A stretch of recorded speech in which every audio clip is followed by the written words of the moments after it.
Si Victor Wembanyama ng San Antonio Spurs ay maaaring nasa isang rookie contract, ngunit may $12 million na base salary ito. Ang French phenom ay marami pa ring gastusin sa mga bagong pagtakbo ng kanyang career. Batay sa iba pang mga neighbors kung saan nanirahan ang mga manlalaro at coach ng Spurs, maaaring makakuha ng bahay si Wembanyama sa Anaqua Springs, Terrell Hills o Southtown.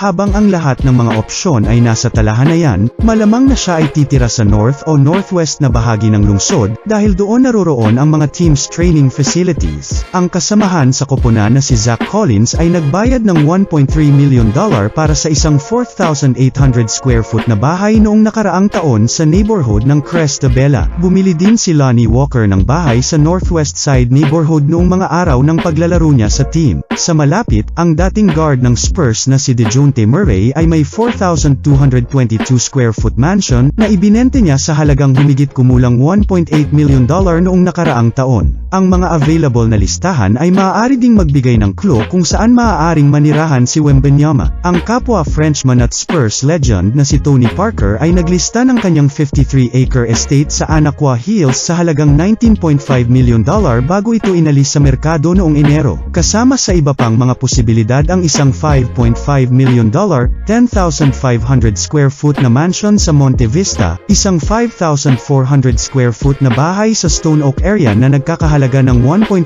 million, o isang 4,700 square foot na bahay sa Champions Ridge na nakalista ng kaunti sa ilalim ng $1.2 million, iniulat ng outlet. Maraming mga brokerage sa mga lungsod ng sports ang nagdadalubhasa sa pagtutustos ng mga profesional na atleta, kadalasang mayroong dibisyon ng sports o entertainment na nakatuon sa mga kliyenteng may mataas na profile. Ang ilan ay kumukuha pa ng mga dating atleta upang maakit ang mga bituin sa palakasan bilang mga kliyente.